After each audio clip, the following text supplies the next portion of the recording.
Hi beautiful people, welcome back to this little bite-sized thrive with me, Kim Forrester. This week I wanted to focus on the concept of trust. Now studies have shown that trust is actually inextricably entwined with our happiness, our fulfillment and our well-being. And when you think about it, that really makes sense. Well, first of all, in order for us to truly thrive in life, we have to form deep and meaningful connections with other people. Now that means that we have to have a healthy trust for other people to form those connections. But of course, we also want to avoid people and situations that are going to undermine our well-being, undermine our emotional health and well-being. And in order to do that, we have to form a healthy trust with ourselves, right? And finally, a trust in the process of life itself is an incredible tool when you're facing challenge or upheaval, because you learn to trust your way through that process. So today I want to introduce this concept of trust to you in this little bite-sized way. About a year ago I interviewed Dr. Dave Richo on my podcast, on the Eudaimonia podcast. And there was one little statement early in the interview that kind of blew my mind. He started talking about our history of trust. And logically, I guess I'd always known that obviously the way that we trust now has got something to do with our past experiences. But he took it that one step further. And he explained that as children, we have 5 building blocks of trust.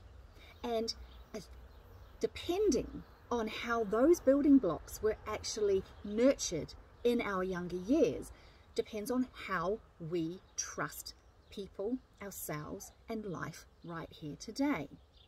So what that means is that you have a history of trust, and it comes from your very early years. And if someone is presenting themselves to you right now, right here in your present moment, it's less likely that you are actually trusting them based on the evidence they're providing you that they're trustworthy or not. More than likely, you're just reacting to this really deep-seated and outdated history of trust. The way you came to trust the world and trust people as a young child is what you will react to right here in this moment. So the 5 building blocks of trust that Dave Richo shared with me, the first is attention. Our first need as an infant is to be attended to when we have a need. So when we cried for attention and we got that attention, we came to understand that the world was trustworthy, that our needs were at the forefront of other people's minds. The second building block is affection. When we needed emotional soothing, were we lifted and carried, and were we shown affection? If we grazed our need, did people come to our side and show us affection and care and nurturing? That was another need that was met or not, and that determined how we came to trust the world around us. Thirdly, appreciation. As we came to develop a personality and express that personality, how much was that appreciated by the people around us? Did people applaud us and validate us for who we were? Or were we told to sit down and shut up, right? Now, our experience around that building block of trust, our experience around the appreciation of who we were, would determine how we came to trust people and the world around us. The last 2 building blocks of trust are acceptance and allowance. As we gained more autonomy, as we grew older and wanted to have our own opinions and follow our own rules and do things our own way, were we allowed to do so? Were we encouraged to do so by the authority figures in our environment?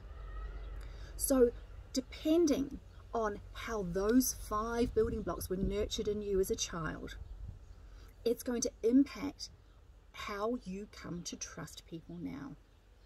Do you tend to have a mistrust of people in your environment even now, and even despite all the evidence that they show you that they are there for you? Quite likely, if you look back in your childhood, there is 1 or more of those 5 building blocks of trust that was not nurtured, that was not nourished in you, and that's what you're reacting to. Now, of course, it may be that you were a lucky child and every single one of those needs was nurtured and nourished, and you were validated and you were given attention and you were given acceptance and allowance.